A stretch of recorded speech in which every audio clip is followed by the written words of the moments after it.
नमस्कार मंडळी, ठाकरे बंधूंचं नाव ऐकलं की आपल्या डोळ्यासमोर येतो तो बाळासाहेब ठाकरे यांचा भव्य वारसा आणि मराठी माणसाच्या अस्मितेचा लढा।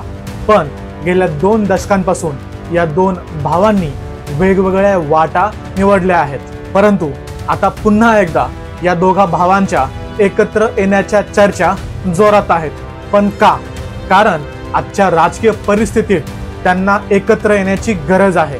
आणि आज या व्हिडिओमध्ये आपण पाहणार आहोत की कोणती ती 5 कारणे आहेत जी उद्धव ठाकरे आणि राज ठाकरे यांना एकत्र आणू शकतात।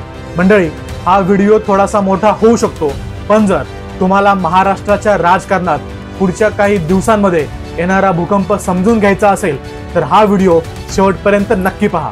कारण ही जी 5 कारणं मी तुम्हाला समजून सांगणार आहे ती फक्त हवेत बोलणार नाहीये, तर आकडे आणि तथ्यासहित विश्लेषण करणार आहे।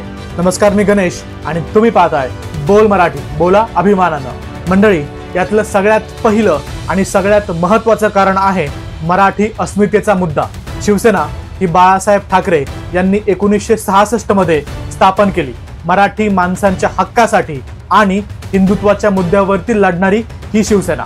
उद्धव ठाकरे यांनी 2003 मध्ये पक्षाची सूत्र हाती घेतली आणि 2013 मध्ये अधिकृतपणे शिवसेनेचे अध्यक्ष झाले। पण 2005 मध्ये राज ठाकरे यांनी शिवसेनेतून बाहेर पडत 2006 मध्ये स्वतःचा पक्ष महाराष्ट्र नवनिर्माण सेना म्हणजेच आपली मनसे स्थापन केली। 2009च्या विधानसभा निवडणुकीत मनसेनं 13 जागा जिंकल्या तर शिवसेनेला 44 जागा मिळाल्या। पण मनसेमुळे शिवसेनेची ताकद, शिवसेनेची काही मतं कमी झाली आणि शिवसेनेला राजकीय फटका त्या निवडणुकीमध्ये नक्कीच बसला। या फुटीमुळे शिवसेनेची मराठी मतं विभागली गेली आणि जर ही विभागलेली मतं पुन्हा एकत्र आणायची असेल तर मराठी अस्मिता आणि महाराष्ट्रासाठी उद्धव ठाकरे आणि राज ठाकरे या दोघा भावांना एकत्र यायची गरज आहे। जर ही दोघं एकत्र आली तर ही मराठी मतं या दोघा भावांना एका मुठीनं पडतील।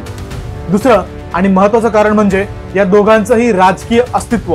उद्धव ठाकरे आणि राज ठाकरे यांच्या सध्याच्या राजकीय ताकदीकडे आपण जर पाहिलं तर तुमच्या लक्षात येईल की या दोघांसाठीही सध्याची लढाई अस्तित्वाची लढाई बनलेली आहे। 2024च्या विधानसभा निवडणुकीत शिवसेना उद्धव बाळासाहेब ठाकरे या गटानं 95 जागा लढवल्या, पण फक्त 20 जागा यांना जिंकता आल्या आणि ज्यामुळे त्यांचा प्रभाव कमी झाल्याचं आपल्याला स्पष्ट दिसतंय। आणि दुसरीकडे मनसेनं 2024 मध्ये 135 जागा लढवल्या होत्या, पण एकही जागेवरती त्यांना जिंकता आलेलं नाही। सध्या राज ठाकरेकडे एकही आमदार नाहीये, ना खासदार आहे, ना नगरसेवक। त्यामुळे राज ठाकरेंसाठी देखील ही युती खूप महत्त्वाची आहे। राज यांचा मुलगा देखील अमित ठाकरे माहीम मतदारसंघात 3ऱ्या क्रमांकावरती राहिला होता। म्हणजे विचार करा की राज ठाकरेंना त्यांच्या राजकीय अस्तित्वासाठी किती महत्त्वाची ही युती असणार आहे। राज ठाकरेंच्या भाषणाला लोकांची गर्दी होते। मनसेची ताकद ही राज ठाकरे यांच्या प्रखर भाषणात आहे, ठाकरी शैलीत आहे आणि त्यांच्या कार्यकर्त्यांच्या जोशात आहे, पण त्यांचा प्रभाव मर्यादित आहे। पण दोन्ही पक्ष सध्या जरी कमकुवत असले तरी देखील या दोघांनी एकट्यानं लढण्यापेक्षा एकत्र येऊन लढण्याचा फायदा या दोघांनाही जास्त होणार आहे। तिसरं आणि अजून एक महत्त्वाचं कारण म्हणजे बृहन्मुंबई महानगरपालिका निवडणुका म्हणजे BMCच्या निवडणुका। BMC ही देशातील सर्वात श्रीमंत महानगरपालिका आहे, ज्याचं वार्षिक बजेट 74,427 कोटी रुपये एवढं आहे।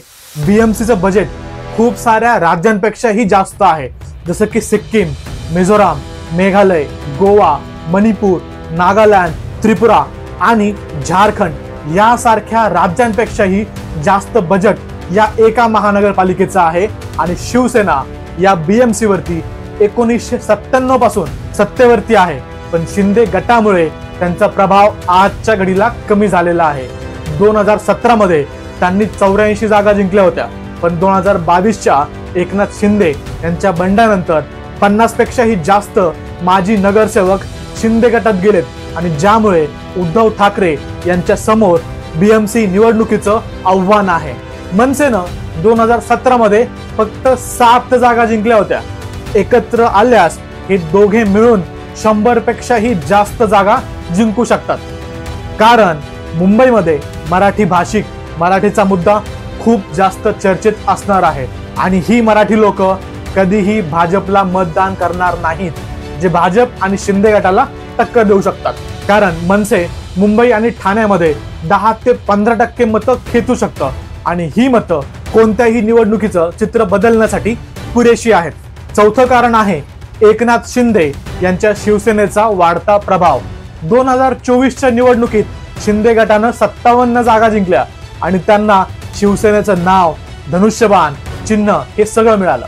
यामुळे बाळासाहेबांचा वारसा परत मिळवण्यासाठी उद्धव ठाकरे आणि राज ठाकरे यांना एकत्र येणं गरजेचं आहे, तरच ते एकनाथ शिंदे यांचा रथयात्रा रोखू शकतात. शिंदे हे सत्तेत असल्यामुळे अनेक माजी नगरसेवक, माजी आमदार शिंदे गटामध्ये सामील होत आहेत आणि ज्यामुळे उद्धव ठाकरे यांची ताकद दिवसेंदिवस कमी होत चालली आहे. दोघं भाऊ एकत्र आले तर यांना ही ताकद वाढवता येईल आणि पुन्हा एकदा मराठी माणसाची ताकद मुंबईमध्ये आणि महाराष्ट्रामध्ये वाढवली जाईल. यातलं पाचवं आणि यातलं खूप महत्वाचं कारण आहे कार्यकर्त्यांची इच्छा आणि ठाकरे कुटुंबाचा भावनिक वारसा. राज ठाकरे आणि उद्धव ठाकरे हे बाळासाहेबांचे वारसदार आहेत. त्यामुळे दोन्ही पक्षांच्या अनेक कार्यकर्त्यांना हे दोन्ही भाऊ एकत्र यावेत अशी मनापासून इच्छा आहे.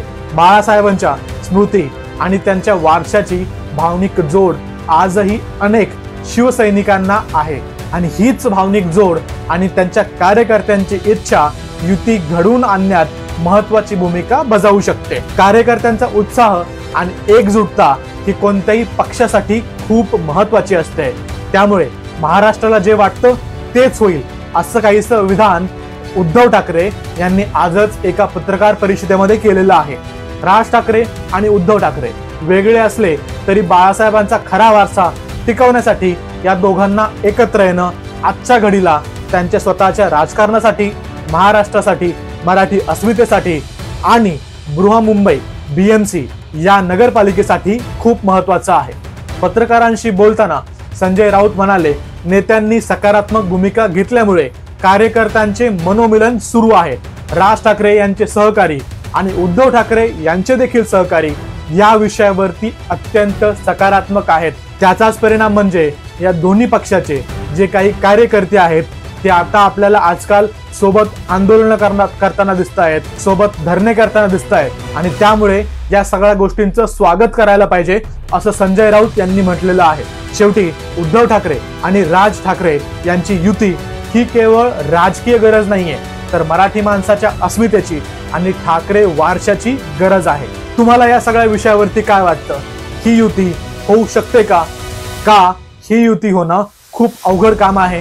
तुमच्या ज्या काही प्रतिक्रिया असतील मला कमेंट बॉक्समध्ये कळवा.